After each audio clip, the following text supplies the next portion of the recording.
Bonjour à tous. Aujourd'hui, on parle d'un geste qui peut sembler simple, mais qui ne l'est pas du tout. Il s'agit d'ouvrir une bouteille de vin de manière la plus correcte possible. Et on va voir que ce n'est pas aussi facile que ça en a l'air. Alors, première règle, c'est utiliser un outil qui soit adapté. Vous voyez par exemple ici, j'utilise un limonadier, alors qui peut sembler bien. Et c'est vrai que les limonadiers standards, disons, sont corrects. Et ici, celui-là, il a un gros intérêt, c'est que vous voyez qu'il a un couteau intégré qui vous permet donc de bien découper la capsule en dessous de la bague, puisque c'est comme ça qu'on va faire, on va le voir tout de suite, et non pas au-dessus.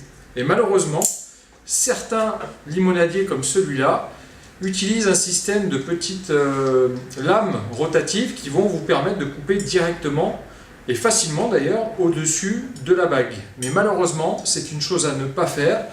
Pourquoi? Parce que vous allez laisser un petit peu de métal sur le haut de la bouteille, sur le sommet, et il est possible qu'un petit peu de vin vienne toucher ce métal, et ça peut avoir des effets délétères sur le vin, et notamment en partie l'oxyder.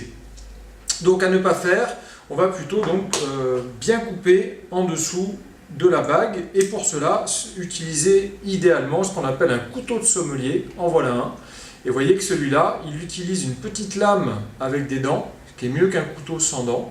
Il utilise une très belle mèche, vous voyez, en forme de scie, et puis donc ce qu'on va appeler un levier à 2 crans, ce qui est beaucoup plus intéressant pour faire sortir le bouchon.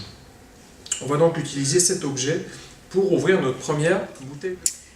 Alors nous voilà pour donc utiliser notre fameux couteau de sommelier. Alors, vous voyez, voilà comment il se présente fermé. On va donc l'ouvrir.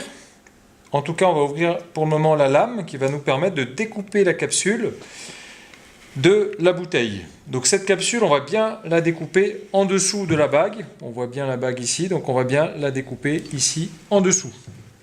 Voilà, on va essayer donc on va faire tourner la bouteille assez doucement pour éviter que le dépôt du vin qui est au fond se mélange au vin et reste bien au fond de la bouteille.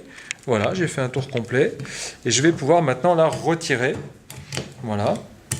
Et vous voyez qu'ici, on va avoir, j'espère, une découpe très nette en dessous donc, de notre bague. Vous voyez qu'ici, c'est le cas. On a une très très belle découpe, impeccable, qui permet donc d'avoir cette capsule et aucun métal. Donc le vin, quand on va le servir, ça sera bien du verre qui sera en contact avec le vin. Il n'y aura pas de risque que le vin soit en contact avec la partie métallique. Ensuite, donc, on a refermé, donc on avait notre lame qui était ouverte, on l'a refermée pour ne pas se blesser. On a ouvert donc notre mèche ici, et notre mèche donc en forme de vis qui va nous permettre évidemment d'aller retirer le bouchon. Donc on va bien la planter au milieu du bouchon, voilà, et puis on va évidemment visser doucement, comme ceci. Et puis on ne va pas aller jusqu'au bout. On va s'arrêter un petit peu avant, ce qui va permettre de préserver le fond du bouchon et d'éviter que des morceaux de liège tombent dans le vin. Voilà, donc ici ça suffit a priori. On va mettre sur le premier cran de levier, vous voyez comme c'est le cas ici. Et puis hop, on a fait notre effet de levier. Voilà, premier cran, impeccable. Et puis deuxième cran qui nous permet donc d'aller chercher le reste du bouchon. Et puis on pourra aider un petit peu vers la fin en tournant éventuellement pour l'aider à sortir tout en délicatesse. Voilà, comme ici. Hop, et voilà. Vous voyez que j'ai un très beau bouchon, très joli liège. Il est resté intact, il n'y a pas de morceaux de liège qui sont tombés. Et donc ça nous permet d'être sûr que au début du vin, il n'y aura pas de morceaux de bouchon qui vont flotter. Voilà pour cette ouverture de bouteille. Vous voyez que c'est relativement simple, mais il faut le faire de manière précise, calme, et évidemment éviter de trop manipuler la bouteille. Merci de nous avoir suivis pour cette nouvelle vidéo pratique sur le vin. N'hésitez pas à nous suivre sur notre site internet, bien sûr, vous retrouverez beaucoup de contenu pédagogique sur le vin, coursonologielille.com. Et puis abonnez-vous, n'hésitez pas, sur les réseaux sociaux, Facebook, Twitter et YouTube, bien entendu. Merci beaucoup et à bientôt.